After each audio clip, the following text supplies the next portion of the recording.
Mr. Chair, I'm calling Mr. Orly Regala Gutesa para po humarap siya sa atin. Mr. Gutesa, kayo po ay umupo dito sa may gitna.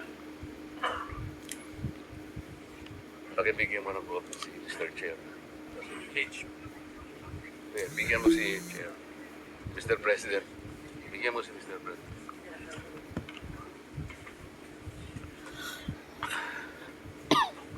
Manatili ka muna nakatayo kasi nanunumpa ka.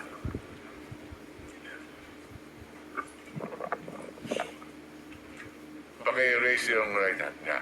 Do you swear or affirm to tell the truth, the whole truth, and nothing but the truth in this proceeding?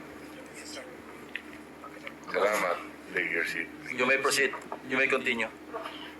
Salamat po, Mr. Chair. Mr. Gutesa, kanina nga ako'y nagpapaliwanag para ipakilala kita. Narinig mo yung aking sinabi. Yes, Your Pwede mo Honor. bang i-confirm na kung ano yung sinabi ko ay yung nangyari kahapon?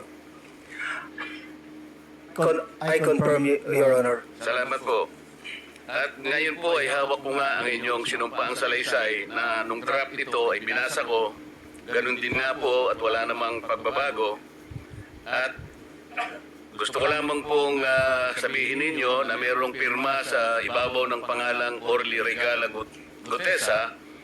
Kayo po ba ang nagpirma nito? I confirm, Your Honor. At gaya po ng sinabi nyo sa akin kahapon, voluntaryo ninyong ginawa ito at wala namang namilit sa inyo. At katotohanan yan, ako nga po ay ininyayaan nyo para makita ko yung inyong salaysay. Yes, Your Honor. Ito po ay pinanotaryo ninyo. Nakikita ko rin po. Totoo po ba itong notaryong ito? Totoo po, Your Honor. Okay. Ngayon, kayo na po ang magbasa para sa ganun ay marinig po ng buong kapulungan. Pwede po niyong basahin ang inyong salaysay. Maraming salamat, Your Honor. Mr. Chair, can he proceed? You may proceed. Ako po'y nagpapasalamat sa pagkakataong ito. Sa Senate Blue Ribbon Committee, Senator Ping Lacson, sir. At sa iba pang member na nandito po. Ako po si Orly Gutesa, may asawa, nasa tamang edad, Pilipino,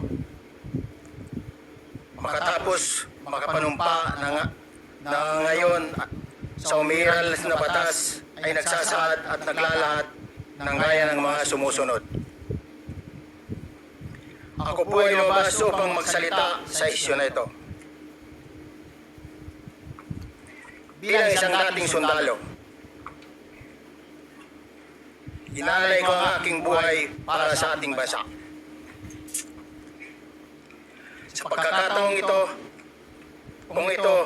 nagdesisyon akong magsalita at maglabas dahil ayokong maging masama ang kinabukasan ng aking mga anak, apo ko sa darating na panahon. Ayoko pong naririnig ko at napapanood ko sa pagdinig ng Blue Ribbon Committee. At ngayon ko po napagduktong-duktong yung naging partisipasyon ko po sa anomalya at korupsyon na ginawa at lumalabas sa hearing na ito.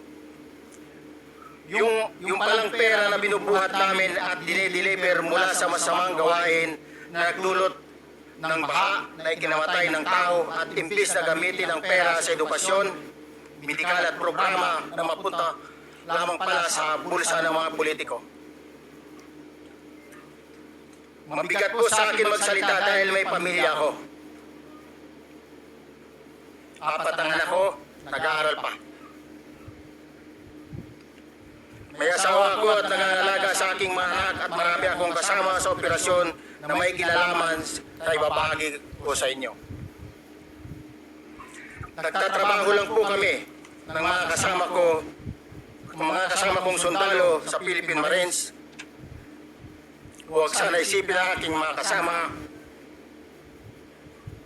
na nagtatraidor ako. Ako sa aming trabaho at pinagsamahan dahil pare-parehas kaming may pamilya at gusto lang naman naming ayusin ang kinabukasan ng bawat isa. Wala akong iniisip na kapahamakan para sa kanila pagkos ang gusto ko lang maayos ang kinabukasan ng bayan at lahat kami. Noong December 5, 2004, nahire ako bilang security consultant sa Ako Bicol Party List or AKB kay Congressman Saldico. At nasimula ang duty ko kay Congressman Saldico. Bawat umaga, nagre-report ako sa PGC sa Horizon, sa Bonifacio Global City, kung saan nakatira si Kong Saldico. Tuwing may duty at detail ako sa basura, it means itong basura, ito yung box ng pera na pinag-uusapan natin sa kasalukuyan. Sir Gutesa, mag-stick ka lang sa binabasa mo. Huwag ka nang nag-a-adlib. Kung ano yung nandito, basahin mo lang. Yes, Your Honor. Tuwing may duty, detail ako sa basura. Pumupunta kami sa 28 Ladybug Corner, Dragonfly, Bali Verde 6, Pasig City. Tagabuhat lang ako ng malita ng basura. Ang ibig sabihin ng basura ay malita na may lamang pera. Ang bawat malita ay may lamang humigit kumulang 48 million pesos.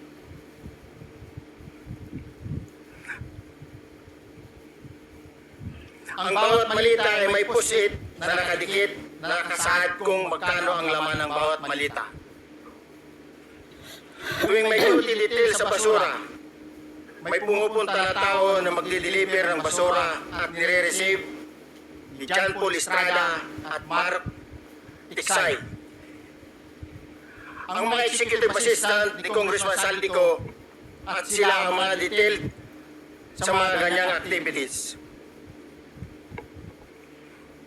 Ang mga nangyayari kapag duty kami sa basura. Kalimitang dinadala sa bahay ni Congressman Saldico sa Bali Verde 6 at tinatanggap naman ni Mark at ni Paul. Pagkatapos aming may baba ang nasabing basura, ipinapasok sa bahay ni Congressman Saldico sa Bali Verde 6 at binibilang ni Mark at ni Paul.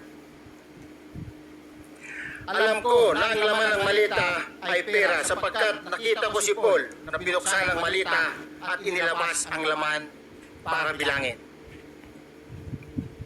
Ang isang ehemplo na nagdala ng pera ay si Congressman Eric Yap ng AXIS Party List. 46 na malita ang dala niya sa bahay ni Congressman Saldico sa Bali Verde 6. Pagkatapos mabilang, isinakay namin sa mga sakyang patungo sa Horizon Residence sa Taguig. At dumiretso kami sa basement upang may baba ang nasabing basura. Bago ibaba ang nasabing basura, ito, Merong napuputol sa binabasa mo eh. Huwag kang magmadali. Huwag kang magmadali. naputol na, Ulitin mo yung paragraph 20. wala na, hindi ko makita na putol na siya.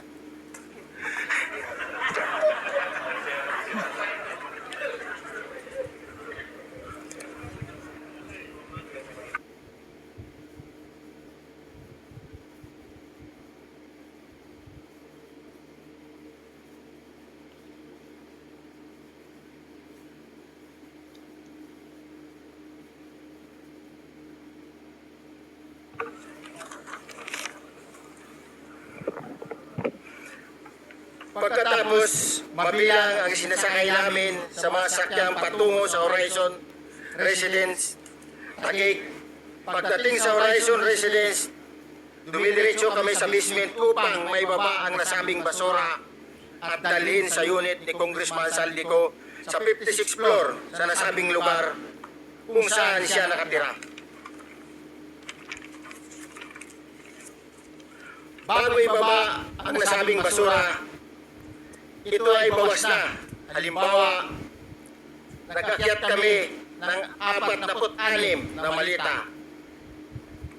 ibababa lamang namin ay 35 malita para i-deliver sa bahay ni House Speaker Martin Romualdez sa 42